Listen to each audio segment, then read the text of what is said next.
सरकार को माननी पड़ेंगी। सरकार को माननी इसलिए पड़ेगी क्योंकि सरकार ने देखा कर्मचारियों का अपना एक रुतबा है और कर्मचारी अब जो चाहे वो कर भी सकता है। अराजपत्रित कर्मचारी महासंघ के जिला अध्यक्ष अजय जरियाल ने कहा कि सरकार को कर्मचारियों के हितों के बारे में सोचना ही पड़ेगा, अन्यथा अनदेखी भारी पड़ सकती है।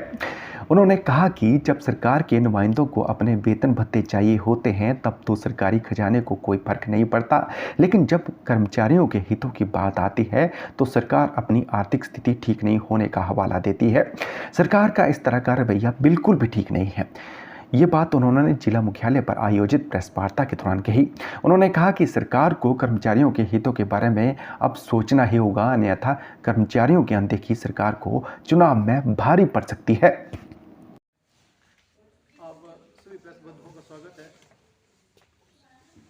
आज लगभग 4 या 5 वर्षों के उपरांत आपसे रूबरू होने का मौका मिला है। जो कर्मचारियों से संबंधित मामले हैं, सरकार द्वारा सूचित किया गया है कि राजपत्रित कर्मचारी महासंघ को जो मान्यता दी गई है उस से संबंधित राज्य स्तर पर और जिला स्तर पर संयुक्त सलाहकार समितियां की जो बैठक है वो होनी है।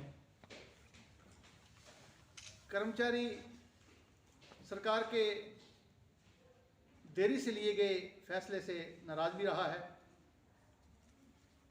और एक जो न्योता बैठक के लिए दिया गया है सरकार द्वारा, उससे कुछ उम्मीद भी जगी है। जैसा कि आप सभी को भली भांति ये परिचय है कि कर्मचारी हो या आम जनता हो, जो सरकार चुनी जाती है उससे लोगों को भी अपेक्षा होती है और कर्मचारियों को भी होती है। तो अभी हाल ही में उपचुनाव हुए हैं, शायद सरकार को भी कर्मचारियों की याद आई है कि हिमाचल में भी कर्मचारी चाहे और सरकार भी जानती है कि सरकार के बिना कर्मचारी नहीं चल पाएंगे और कर्मचारियों के बिना सरकार नहीं चल पाएगी। मेरा साफ शब्दों में यही कहना है कि ताली जो है वो दोनों हाथ से बजेगी।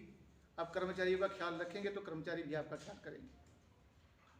बाकी हमारी जो कुछ एक मांगें चल रही हुई हैं, जिसमें सबसे ज्वलंत जो समस्या चली है वो राष्ट्र स्तर पर भी है, लेकिन पूरे हिंदुस्तान में पश्चिमी बंगाल एक ऐसा राज्य है जहां पुरानी पेंशन लागू है। तो हम यही चाहेंगे कि जो पुरानी पेंशन है उसे भी बहाल किया जाए, ताकि जो कर्मचारी पुरानी पेंशन नहीं ले पा रहे हैं और जिन्हें परिवार के पालन पोषण में अत्यधिक समस्याओं का सामना करना पड़ रहा है, क्योंकि सारी उम्र में जो कमाई उन्होंने की होती है उसका से 60% दिया जाता है और 40% उनको ये भी नहीं होता कि हमें मिलना भी है कि नहीं मिलना है। उसके बाद 2009 में एक डिसीजन हुआ था, एक ओल्ड पेंशन जो स्कीम वाले लोग हैं, न्यू पेंशन के स्कीम के जो अंतर्गत आ रहे हैं, उनको एक अधिसूचना जारी हुई थी कि सरकारी सेवा के दौरान हैंडीकैप्ड हुए या जिनकी डेथ सर्विस के दौरान हुई है, उनकी अगर मृत्यु हो जाती है, परिवार के किसी उसमें एम्प्लॉय की अगर मृत्यु हो जाती है तो उसके परिवार को जो है वो पुरानी आधार पर वो जो पेंशन दी जाएगी, लेकिन वो अधिसूचना अभी तक लागू नहीं हुई है। तो सरकार से मेरा अनुरोध रहेगा कि उस अधिसूचना को तुरंत लागू किया जाए। महंगाई भत्ते की किस्तें पेंड पड़ी हुई हैं।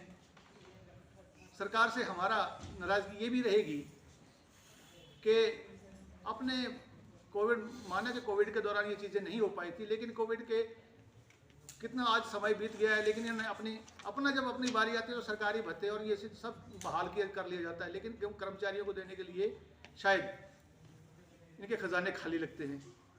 तो उम्मीद करेंगे कि कर्मचारियों की ये भी मांग है कि जो महंगाई भत्ते की किस्तें हैं उन्हें भी जारी किया जाए। अनुबंध कार्यकाल जो 3 वर्ष का है उसे घटा के 2 वर्ष किया जाए।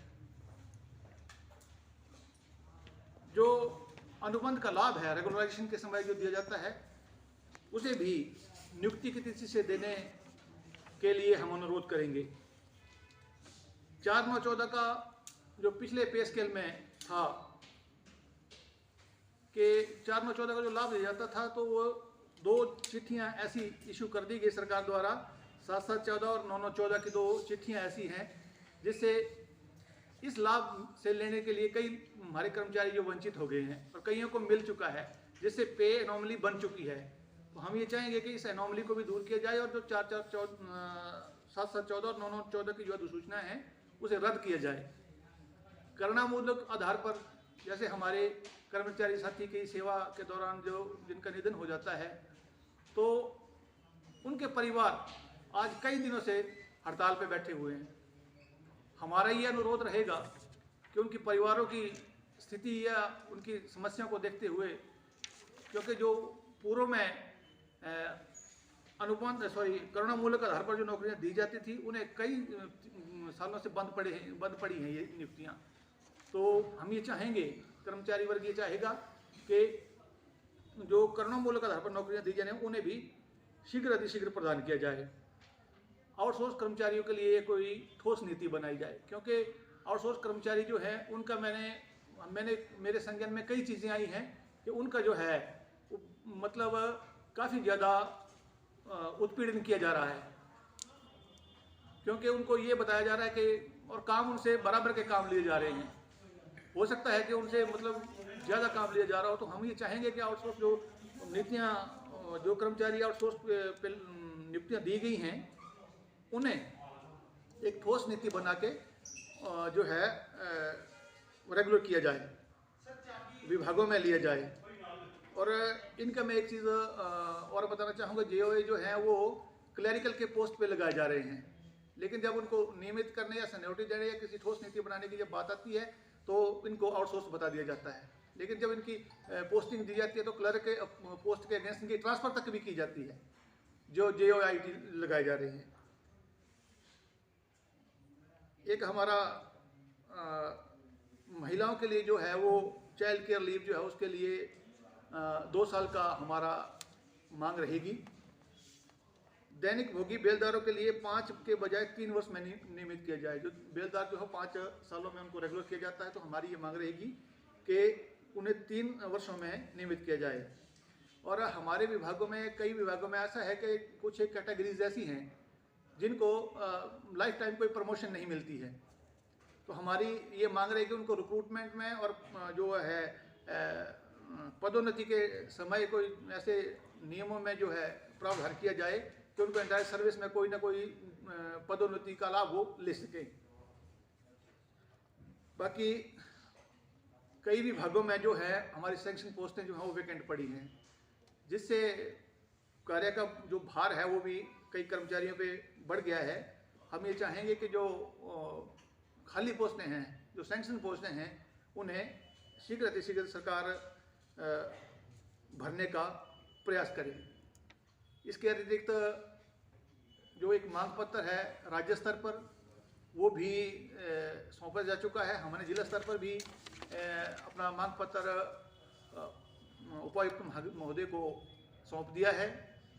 तो मैं भी अपने उपायुक्त महोदय जी से निवेदन करूँगा कि हमारी जो जिला स्तर की मांगे हैं उन्हें निपटाने के लिए एक जो शीघ्र ही एक जेसीसी बुलाई जाए और 27 को तो जैसे राज्य स्तरीय जेसीसी है उसमें जो मांगे होगी उस पर विचार विमर्श किया जाए और हमारी मांगों को जो है वो समाधान किया जाए। तो सरकार से मेरा ये निवेदन रहेगा, किसी भी संस्था का या किसी भी सरकार की जो कार्यशैली है वो जब तक रिजल्ट नहीं आ जाता कि उन्होंने कर्मचारियों के लिए क्या किया है, तब तक तो सरकार की जो मान्यता हो क्या मानी जाए। क्योंकि हम तो 4 साल से यही देख रहे हैं कि कर्मचारियों का हर स्तर पर, जहां आप कई कर्मचारियों को तो हमारे नेता लोग क्या कुछ बोल रहे हैं। चलो हम उसमें हमने तो अपनी ड्यूटी करनी है, हमें जो ड्यूटी दी जाएगी हम करेंगे। सरकारी नौकर, सरकार का जो आदेश होगा हम उसकी पालना करेंगे। कोविड के समय कर्मचारियों को, अध्यापकों को हर किसी जगह लगा दिया गया, बिना किसी ट्रेनिंग के, बिना किसी उसके साधनों के, लेकिन फिर भी कर्मचारियों ने कार्य किया है। लेकिन उनको मान्यता देने को, उनको या उनको मनोबल बढ़ाने के लिए तो क्या, लेकिन उनका मोरल कई बार डाउन किया गया है। लेकिन हम फिर भी इस चीज़ों से हाथ नहीं बोले, हम अपना काम करेंगे। सरकार चाहे सरकार अपना काम करे, कर्मचारियों का ध्यान रखे, तो मेरे हिसाब से कर्मचारियों का हित भी रहेगा। और कर्मचारियों से निवेदन करूंगा कि वो अपने स्वार्थों को, अपने निहित स्वार्थों को छोड़ के एक मंच पे आके कर्मचारी हित में काम करें, कर्मचारियों का भला करें। संगठन कई भागों में बंटा रहा। जब तक हमारे संगठन में, जब तक सरकार किसी को मान्यता नहीं देती, कोई भी संगठन मान्यता प्राप्त नहीं माना जाएगा। इसलिए आज अगर किसी संगठन को सरकार ने बुलाया, सरकार ने मान्यता दी है, तो मैं खुद व्यक्तिगत रूप से ये क्लेम कभी नहीं करूंगा कि मैं इस संगठन का प्रधान हूं। जब तक मुझे कहीं से मान्यता नहीं मिल जाती, 4 साल हम इसीलिए चुप रहे कि मैंने कभी इस चीज़ को क्लेम नहीं किया।